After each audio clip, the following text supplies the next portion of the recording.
Hi everyone, well welcome to this edition of the Personal Finance Playbook. I'm your host, Jack Wang of Longhorn Financial.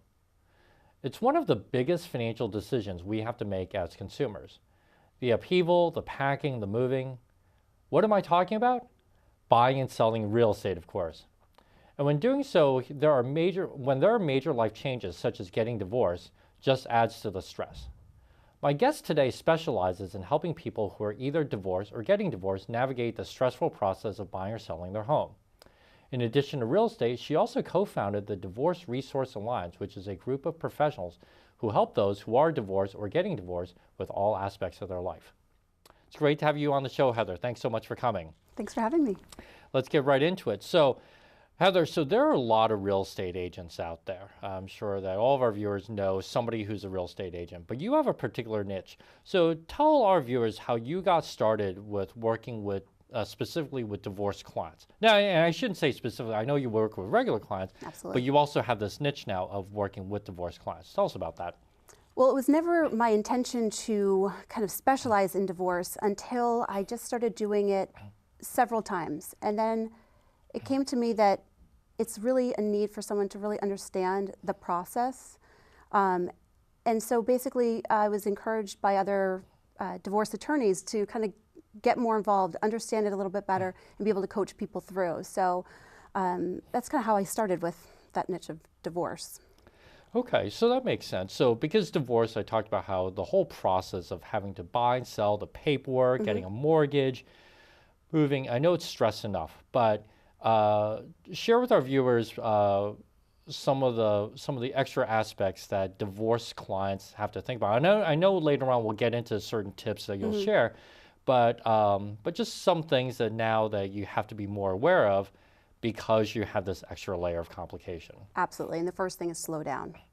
So some people want to just rush right in, sell their house, move on, and that's not necessarily where we need to go. We need to really stop, look at everything. Who's on a mortgage? Who's on their deed?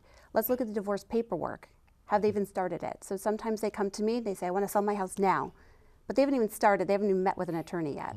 That's not where we need to go. We need to stop. We need to look at all their assets. We need to look at how much their house is worth. We need to see if that's really the best option at the right time. So there's really a lot of understanding the process of divorce and how it happens and when the right time in the divorce people are ready to sell. And again, it may not be right away and it may be 2 years later, but really truly understanding and not pushing the process along just to get it done and over with, taking our time and doing it right. So it's interesting you talk about how you got started really is meeting with some divorce attorneys or getting referrals for some divorce attorneys. And what you just described, because certainly there are real estate agents out there who will say, great, you need to sell your house? No problem. I'll take the listing, or I'll take it for you, or hey, you need to buy, I'll do it right away. But it sounds to me more like that you really interact with a lot of the other professionals who may be involved, right? So how does that change the process for you as a real estate agent?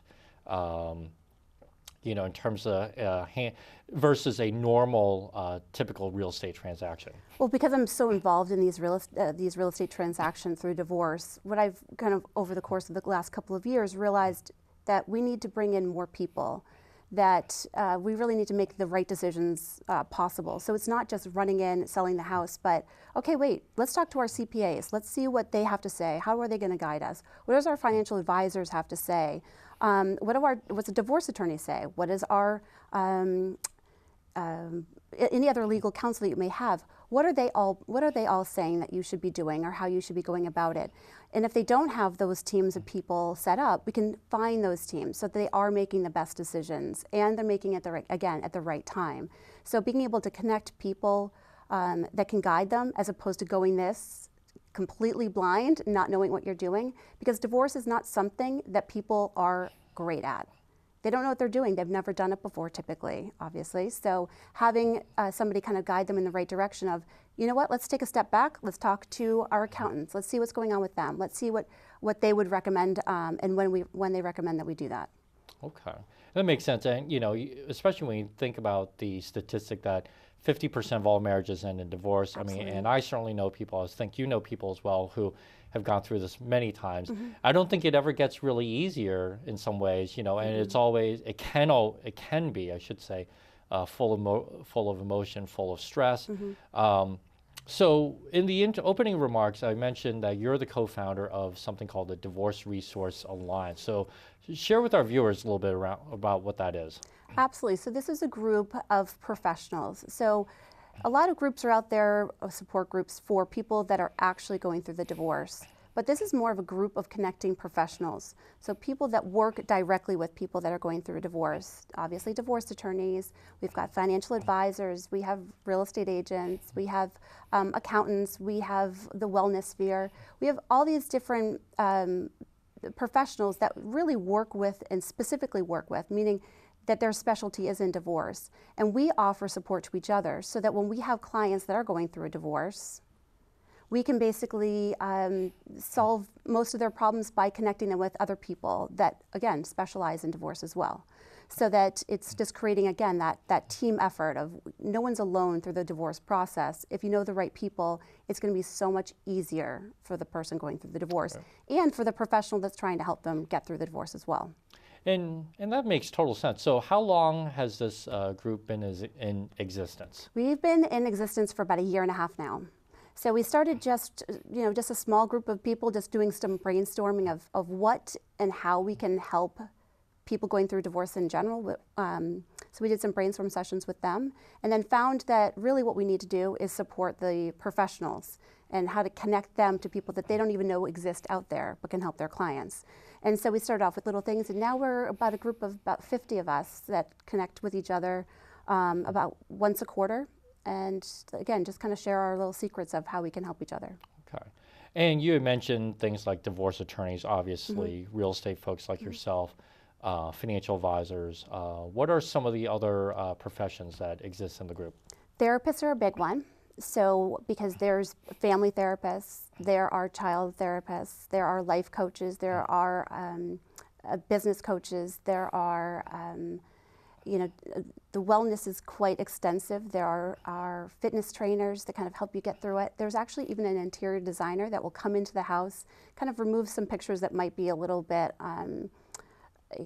triggering, take maybe some furniture out that may not have the best memories to them, and be able to kind of swap things out, but not have it be something that's extremely expensive, but just reusing and repurposing things in the house in a different way to make it kind of feel more like your own home as opposed to the joint household it was before. So being really creative, it's not all the very straightforward what you would think. It's kind of just being a little bit creative and going out there and finding people that just want to help the people going through the divorce. So interesting, I would have never thought of that, but I think about my own experience and how that may have benefited because it is so emotional, right? It brings back memories, good or bad, but it brings back memories. So very interesting, very interesting. What was your goal originally when you first started this group a year and a half ago? To make people who are going through divorce, making their lives a whole lot easier, not thinking that they have to basically go into a closet and hide from everybody. This happens to a lot of people, and if they can come forward and seek help sooner than later, the divorce is going to go a lot smoother for them. It's going to cost a lot less for them. Instead of assuming what they know, actually getting true facts, so that the whole process is just a lot less scary. And be able to have, again, once kind of going back with the professional aspect of it, is having professionals have people to reach out to as well. Oh, I've got a client and this is what their greatest need is and I can't find it. Who else in the community is out there that can help them? So just a resource for just about anybody, a resource for professionals and for those going through the divorce. Okay. So something you shared with me previously, but told me that fear is a big motivator for you. And I know, so people sometimes talk about fear being a motivator or other things, but why is that a motivator for you? Fear stabilizes.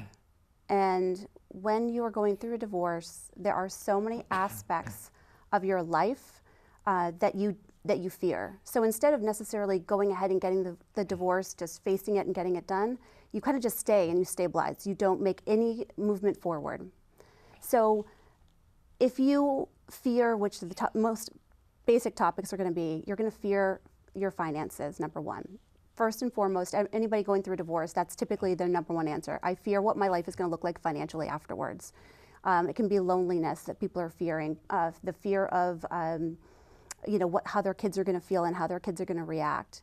So if instead of going forward with the divorce and just going head in, and we talk more about what is it that you fear in this divorce, and if it's finances, well, why don't we talk to a financial advisor? Why don't we see what in the divorce do you need help with? What angles do you need to fight for in order to get a healthy financial picture in the future? If your fear is your children, well, why don't we get them into some therapy maybe? Or maybe there's some other resources out there for your particular kids that can help them get through this divorce. If your fear is, what is my life going to look like afterwards? I get this fear a lot with stay-at-home moms that they don't know what their world will look like because they haven't had to work in the last 5 or 6 or 7 or 10 years. Right. And now they have to go out and get a job. And that's a huge fear. But there are resources out there to help people write their resumes and create their resumes. There's some life coaches out there that can help them guide their lives so that they can have a great financial picture mixed with a great job that they feel a little passionate about and they actually want to. So if people understand that there are fears and if they're forthright with what their fears are, we can get them hooked up to the right people, and therefore the divorce will go a lot smoother for them because they aren't scared of what their future looks like, because we're trying to give them answers to what those questions are. And that makes so much sense.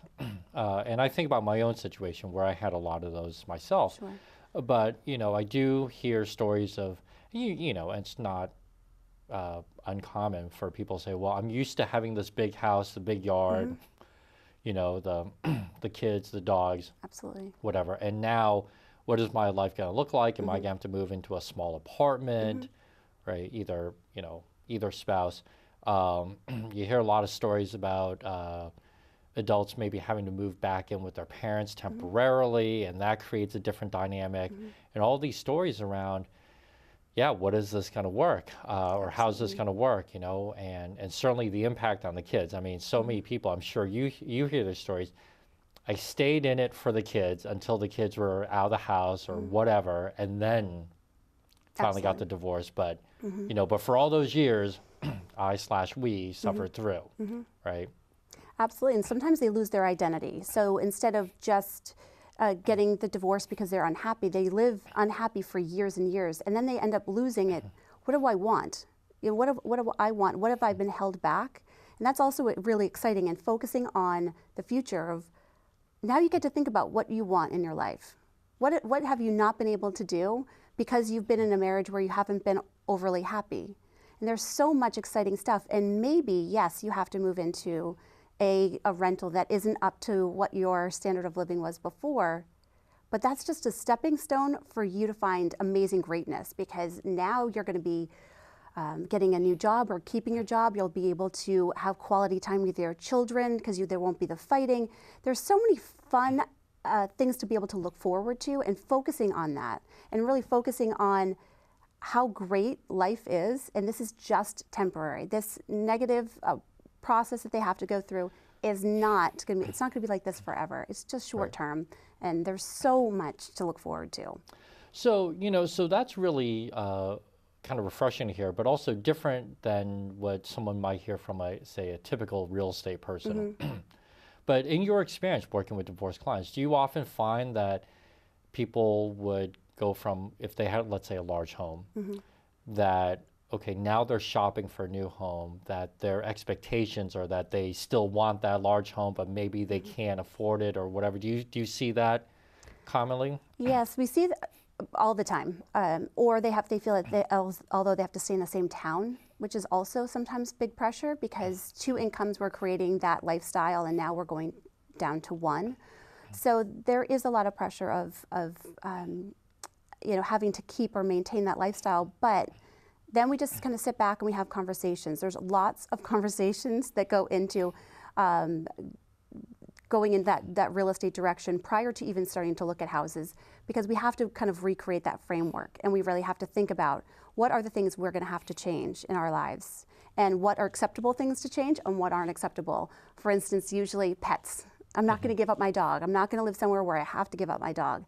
So we don't. Then we create the picture in our head of a property that has maybe a little yard for the dog to run around in. So we don't have to change everything, but we do have to do a lot of talking and a lot of brainstorming to maybe think that maybe we do have to make a move to a different town. Or if you want to stay in the same town, then we have to make a little bit of concessions here or there. But again, it's all temporary, because you're going to get on your feet again, and then you could be going in a different direction. So not making any extreme permanent changes right away sometimes are the best way to go. Yeah, especially when kids are involved. So that's, I think, when really staying in the same town makes the most, or probably comes up most as an issue is, well, you know, if the kids are going back and forth between the two spouses, you know, I don't want to have to change their school or put them in a new school where they have to make new friends. So we have to stay in the same town. But to your point, but that can also be a limiting factor, right? I mean, if your financial situation changes substantially, and you know, some towns are expensive, Absolutely. that may not be within the realm of possibility. So there may end up having to be other arrangements, right? There might have to be. I mean, it's really, again, it's those long conversations that we end up having.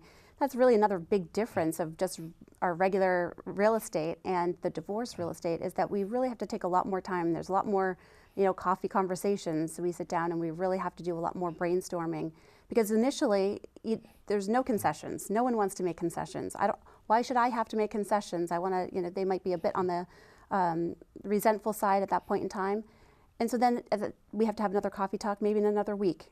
Okay, we thought about this, let's analyze this. Maybe a new school would be a good thing for the children. If the children are having a very hard time with a divorce, then we'll do anything and everything in our power to make sure that we can find something in that town.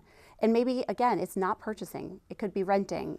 It could be a short-term rental. We do a lot of the short-term, although multiple moves isn't the most conducive for families, sometimes it's the best option so that we can get to where we want to be long-term faster.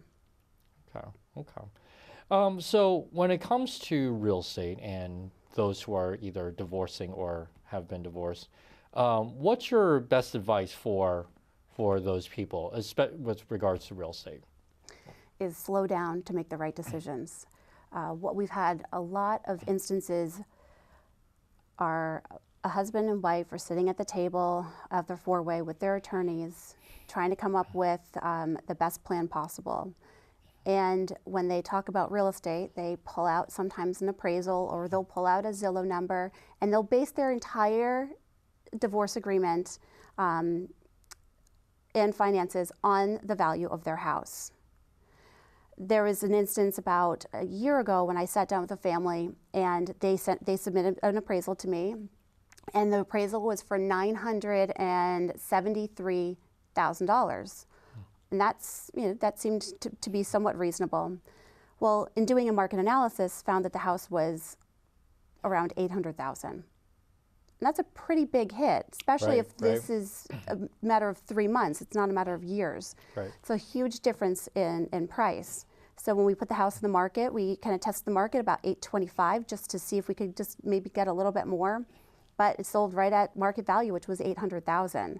So they, unfortunately, based all of their financial decisions from the divorce on a $973,000 house, as opposed to an $800,000 house that needed about a couple $1,000s of repair. So little mistakes like that can have a pretty large effect, because again, you're kind of weighing all of your assets and dividing them up all in a particular way based on sometimes the house value. So that's just one example of things that can go wrong. And just understanding who owns the property. How do you own the property? What does the deed say? Sometimes you own it jointly, sometimes you don't. And understanding understanding how, if you're going to be doing a buyout, how that could essentially affect things pretty substantially as well. Okay. And you bring up a good point about the value, although that's a little $173,000 a little bit. But to your point, people can't always control the value because there may need to be updating or repair work. Plus, you don't know the condition of the market, right? I mean, I don't know this for a fact, but I would imagine that people will not say, hey, let's only get divorced when the market is good. Absolutely. Right? That would work out just well, Hey, wouldn't let's not get divorced. We'll suck it up when, while the market's down, and and then we'll say our goodbyes when the market's good, right? Because who knows when that's going to be. So now let's sort of take the opposite tack, right? So you talked about one example of a mistake, but what are some other common mistakes that people make as they're going through this process, the divorce process, with regard to real estate? I think the biggest one is they get too emotionally attached and involved to the house. So what ends up happening is either the husband or the wife decides to buy out the other one. And this happens quite often because people are very much attached to the house. They don't want their children to have to move. There's a lot of emotion, obviously, in a home. There's a lot of emotion in a divorce. And sometimes they make the wrong decision by keeping the house. Sometimes it can be a great financial move for people, but also it can be quite the burden because usually they're overextending themselves in order to keep that marital home. And that causes huge financial stress for people. Again, you bought the house with two incomes, and now you're just going to be owning that house on one. So have you thought about how much the oil bills, gas bills, the heating bills, the maintenance on the exterior, the maintenance in general on the house? I always recommend that even if you are doing a buyout, that you treat it just like a normal real estate transaction. You still have a home inspection. What if in the course of the 10 years that you bought the house from the first moment to when you're getting a divorce, and all of a sudden we have termite issues, and you don't do a home inspection, and then you go to do a repair to your house, and all of a sudden now you have a $5,000, $6,000, $10,000 repair that you need to make that you weren't expecting. That can literally level somebody to make it just completely unaffordable. So we do see a lot of opportunities for people to make smarter decisions throughout the buyout process than to just jump into it, say, I want the house just because I'm emotionally attached to it and I don't want my children to have to change their lifestyle. Right. So I think sometimes you need to kind of, again, the whole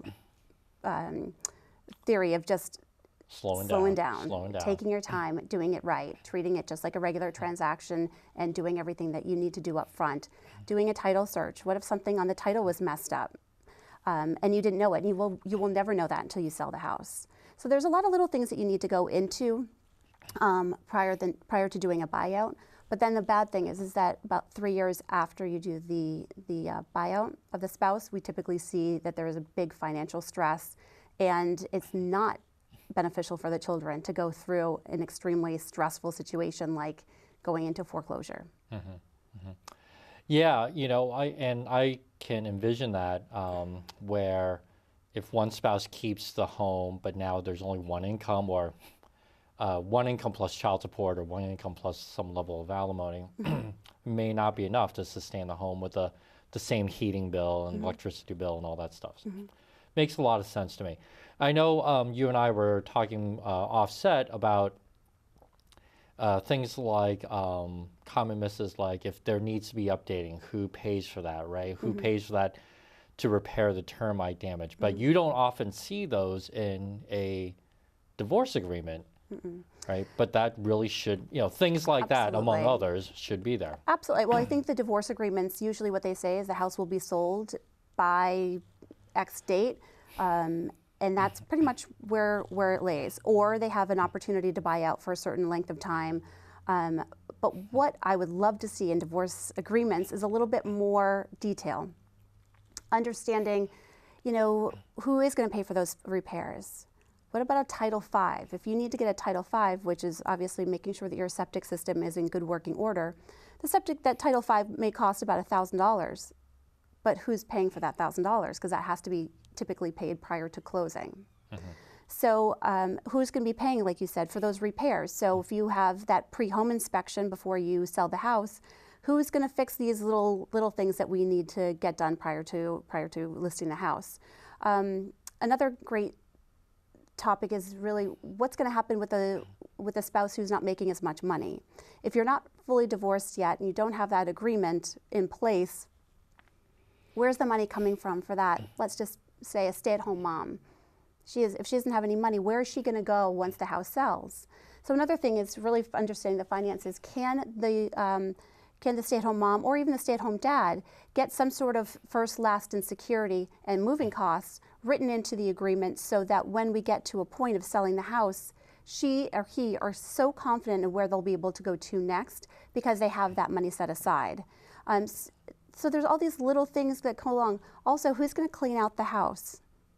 So that's really the big one. We get to 2 days prior to closing, and the wife has taken her stuff out and the husband's taken his stuff out, and the house still has lots of stuff all over the place. Right. So whose stuff is left behind? And that is one of our big issues, is who's going to remove that. So in the agreements, what I like to have is 7 days prior to closing, if possible, both spouses remove all their items from the house, and then we have a company come in and do a clean out of all the stuff remaining. And then it's always required to have a cleaning person come in with a shared cost on that.